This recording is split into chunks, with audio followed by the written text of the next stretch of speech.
Hello tout le monde, bienvenue sur ma chaîne avec ma toute première vidéo. Moi c'est Vénitia et j'ai décidé de profiter d'un nouveau chapitre de notre vie pour me lancer ici et vous partager notre expérience, à savoir déménager à l'autre bout du monde en famille. Je vous embarque donc avec mon mari David, mes deux garçons Keanu et Manatea de 10 et 8 ans et notre petit spitz nain Koda.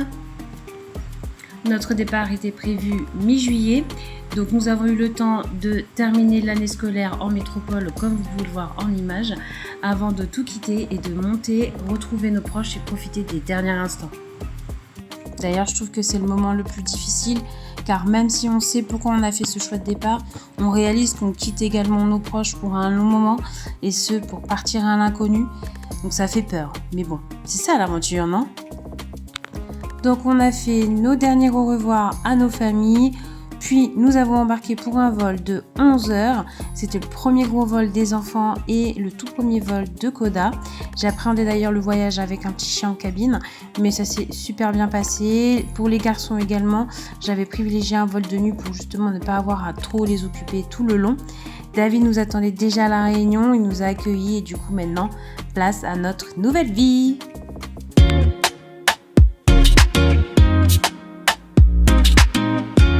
Hey, je vous reprends de chez nous, dans notre jardin, de notre nouvelle maison. Donc nous avons emménagé à La Réunion, à Saint-Pierre plus exactement. C'est une belle opportunité de vie que nous avons pendant 3 ans dans le cadre d'une mutation professionnelle de mon mari, qui est militaire dans l'armée de terre. C'est un des avantages qu'ils ont de pouvoir faire des séjours dans les dom-toms français et du coup... l'occasion nous a été présentée. On n'était pas forcément pour un séjour à la base, ni forcément pour la Réunion. On savait pas trop.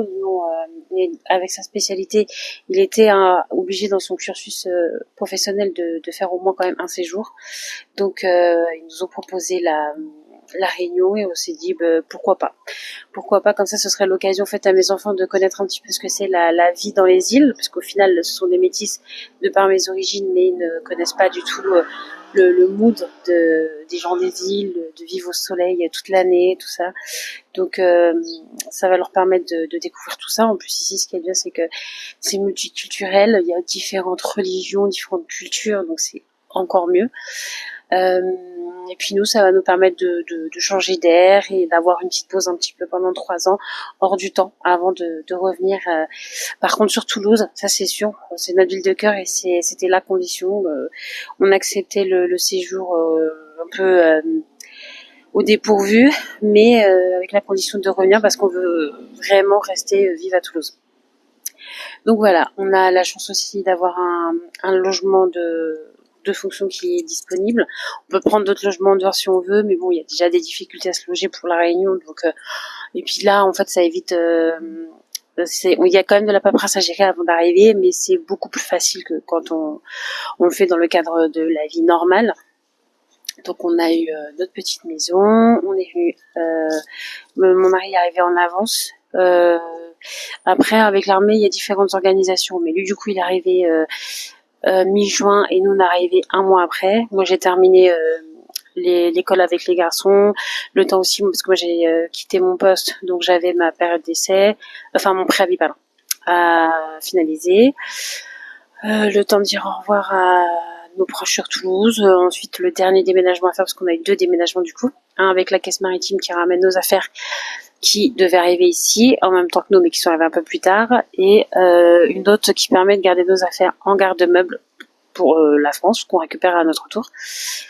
Et du coup le deuxième déménagement, le dernier, c'était bien évidemment pour le garde-meubles avant de partir charger comme des mules avec nos valises parce qu'on avait 2 valises de 23 kilos chacun avec mes enfants. Donc mes parents sont venus nous aider. Ils sont venus nous récupérer, parce que sinon j'aurais été obligée de prendre le train, ce qui aurait pas été infaisable, mais qui aurait été très compliqué. Donc heureusement mes parents ils ont un minibus en plus, donc ils sont venus nous chercher. J'ai rendu l'appartement, tout ça, donc ça a été très intense parce que parce que là c'est pas un simple déménagement en fait, on quitte tout, boulot, école pour les enfants, les activités qu'on faisait chacun de notre côté, nos proches, nos amis, la famille aussi, même si on avait pris l'habitude, parce qu'avec la première mutation on était à 7 heures de route, donc on les voyait au début assez souvent, mais après au bout d'un moment c'était que à Noël et l'été, sauf si événement exceptionnel. Donc on a pris l'habitude, mais là on se dit on change pas juste de ville, on change complètement de localisation, vu qu'on est quand même à l'autre bout. Mais ça se fait. C'est une organisation. Après, je pense que comparé à des expatriés en dehors, normaux, nous, on a de la chance qu'il y ait une prise en charge par rapport avec le garde-meuble, pas le garde-meuble, avec le conteneur pour la livraison de nos affaires. Mais ça, c'est assez compliqué parce que généralement, les déménageurs, nous, par exemple, on avait fait partir nos affaires en avance. Pour être sûr en fait que par rapport au délai, parce qu'il faut compter le temps du voyage en bateau et le temps par rapport au délai, nous ce qu'on voulait c'était qu'une fois arrivé ici, même si le logement qu'on a il est meublé de base, on voulait quand même avoir nos affaires et donc pas attendre parce qu'il y en a qui peuvent attendre vraiment plus d'un mois. Et finalement on a attendu 2 semaines je crois, 2-3 semaines. En soi, c'est pas grave parce qu'il y avait quand même déjà de base ce qu'il faut ici pour vivre. Parce qu'on arrive, on a que nos vêtements, mais on avait quand même déjà un canapé, une gazinière, une table, tout ça. Donc on a juste acheté le micro-ondes et une télé d'appoint en attendant. Mais voilà, ça fait déjà un moment que tu vis avec tes affaires, en mode camping. Déjà, nous, quand nos affaires sont parties, on vivait un peu en mode camping parce que ce qu'on a gardé, c'est vraiment ce qui ne pouvait ne pas nous servir ici, genre tous les vêtements d'hiver, les trucs comme ça. Donc il restait pas grand chose. Donc du coup on a vécu en mode camping. Après tu pars, le temps de rendre l'appartement et tout, t'es à l'hôtel. Après tu vas chez tes proches. Donc tu vis un peu en mode nomade. T'as encore vraiment plus rien avec toi. Donc c'est bizarre. C'est parce que t'es pas vraiment en vacances, mais t'es pas vraiment, t'es pas chez toi, t'as pas de tes affaires. Moi, occuper les garçons, parce que du coup, David, mon mari, lui travaillait déjà, donc lui, il était occupé. Mais là, on arrive dans une ville, on connaît personne, on connaît pas les lieux, donc fallait déjà, on a fait un petit peu le tour avec les petits. Moi, après, mes enfants sont très sociales, donc j'avais pas de soucis sur ça. C'était plus, comment ça se passe ici, est-ce que on peut aller dans tel ou tel endroit, est-ce que je vais réussir à les occuper, parce que pareil, les jeux de plage, on les avait pas emmenés, donc fallait qu'ils arrivent. J'avais pas envie de réinvestir dans des trucs ici. En plus, il y a des choses qui sont plus chères vu que c'est aussi exporté. Donc c'était ça a été plein de péripéties. C'est normal, c'est pas rien, c'est quand même une étape de vie. Et je me dis que le pire, c'est que dans 3 ans, on va devoir recommencer dans l'autre sens. Donc c'est très fatigant, mais bon, on peut pas tout avoir dans la vie. C'est le prix à payer pour venir et avoir une belle vie comme ça. On est au mois de novembre et l'hiver austral est passé, on va passer à l'été. Donc ici, on est là, il fait super chaud, il va faire 28 degrés ou 30 degrés, mais ressenti 35. Mais voilà, si jamais vous avez des questions, si vous voulez avoir plus de détails sur le déménagement, sur la paperasse, parce que bon, après, une fois qu'on arrive ici, les démarches administratives, ça reste français, quoi. Donc on change juste la localisation et la télétransmission pour la CAF. Oui, pardon. Donc je disais, les démarches sont les mêmes. Tu changes la localisation et la télétransmission pour la CAF. L'école, c'est auprès de la mairie qu'il faut faire l'inscription. Il faut assurer ton logement, donc tu fais avec les compagnies, il y a la GMF, tout ça, il y a quelques-unes qu'on connaît de chez nous ici, donc la transition en soi, c'est pas des choses inconnues. Bon, après il y a peut-être des trucs où tu te réadaptes, par exemple ici ils n'ont pas de périscolaire, ils appellent ça la garderie, tu payes pas au mois, tu payes le forfait d'un coup en fait. Voilà, il y a des petites choses peut-être qui changent, mais sinon globalement ça reste français, donc la transition se fait. C'est juste que c'est chiant et c'est compliqué, parce que moi déjà j'avais fait tout le nécessaire avant de partir, ne serait-ce que pour tout ce qui est résiliation, box, téléphone, tout ça. T'arrives ici, déjà faut changer ta ligne. Donc tu changes ta carte SIM. Autant dire que moi ça m'a déprimée parce que ça faisait genre 15 ans que j'avais le même numéro. Donc à prendre un nouveau numéro, voilà, ça va faire un peu... mais bon, pas le choix.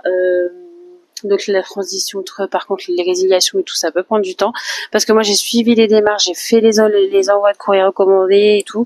Et malgré tout, des fois, t'es encore prélevé. Enfin bon, voilà, c'est de la petite paperasse, on peut dire, qui est chiante, mais en soi, ça reste comme en France, donc ça se fait. Voilà, après, moi, du coup, j'ai attendu que mes enfants prennent l'habitude, leur petite routine entre l'école, le périscolaire et les activités en dehors, de voir aussi quelle était la plage horaire de boulot de David, pour ensuite moi me dire voilà, toutes nos affaires sont installées, on est bien installés, la routine est mise en place, donc maintenant il est temps de chercher également du travail de mon côté. Donc j'ai remis à jour mon CV, puis j'ai commencé un petit peu, je regarde tous les jours pour postuler. Je me dis que j'ai droit au chômage vu que j'ai quitté pour suivi de conjoint, donc en soi j'ai 1 an de marge. Je suis pas à devoir trouver du boulot rapidement, mais je me dis, est-ce que pour les 3 ans je continue à travailler dans ma branche même si je trouve pas forcément ici, ou est-ce que je fais autre chose, je sais pas. J'aimerais bien plutôt m'orienter, parce que j'ai toujours été dans les bureaux, faire un boulot où j'ai un peu de bureau, des choses à gérer, mais en même temps tout en pouvant bouger. Donc je me dis pourquoi pas vendeuse. Là j'ai postulé par exemple à Leroy Merlin pour la décoration, parce que je suis fan de décoration, donc on sait jamais. Je sais pas. Je prends un peu tout, je suis pas chiante de ce côté-là, puis je me dis je verrai en fonction des opportunités. C'est surtout l'occasion de pouvoir m'occuper, avoir un peu plus d'argent, et j'espère qu'on n'entend pas le vent, et puis faire d'autres connaissances en fait, parce que pour l'instant je suis un peu au crochet de David. Enfin quoi que je me suis inscrite à la danse, donc je commence un petit peu à me faire des copines, mais c'est un peu l'inconvénient, c'est que du coup quand tu suis ton conjoint qui lui a sa vie qui continue, et avec l'armée de toute façon ça c'est vraiment, on vit à travers eux un peu, et moi c'est quelque chose que je ne supporte pas. Je suis la femme d'eux, mais pas que. Mais là, t'es un petit peu obligé. T'es un petit peu obligé de vivre à travers lui, parce que lui, il arrive, il a déjà des nouveaux collègues, il a son boulot, il enchaîne direct. Donc lui, sa vie ne s'est jamais arrêtée. Alors que toi, t'as stoppé, t'es venu et t'arrives, t'as plus rien, quoi. T'es toute nue, tu dis qu'est-ce que je fais? Donc au début ça va, on s'en fout parce qu'on est tous ensemble et ça nous suffit de vivre tous les 4, qu'on est déjà bien occupés avec les enfants, et puis notre petit Koda aussi, notre petit chien à côté. Mais voilà, ça fait du bien aussi quand même de pouvoir se socialiser de temps en temps et parler, surtout pour moi, en fait, de pouvoir parler à d'autres adultes, quoi, parce que sinon je parle à personne. Je suis obligée d'attendre que David il rentre le soir pour discuter, et encore c'est plus lui qui va me raconter sa journée que moi lui dire les balades que j'ai fait avec le chien, le ménage ou autre. C'est pas très exaltant. Donc voilà, si vous avez des questions, en tout cas voilà, n'hésitez pas à me les poser en commentaire. J'y répondrai, ou si je vois qu'il y a plusieurs questions qui se répètent, à voir peut-être pour faire une FAQ, soit sur le séjour à l'armée, comment ça se passe, les séjours à l'étranger, ou comment ça se passe tout court quand on quitte tout son univers pour venir vivre à l'autre bout du monde. Peu importe, n'hésitez pas à me poser les questions. J'espère que cette première vidéo vous aura plu. J'en ai d'autres qui vont arriver, et j'espère m'améliorer au fur et à mesure, parce que là je débute. Mais n'hésitez pas à vous abonner, et je vous dis à bientôt. Show me that don't need no money, don't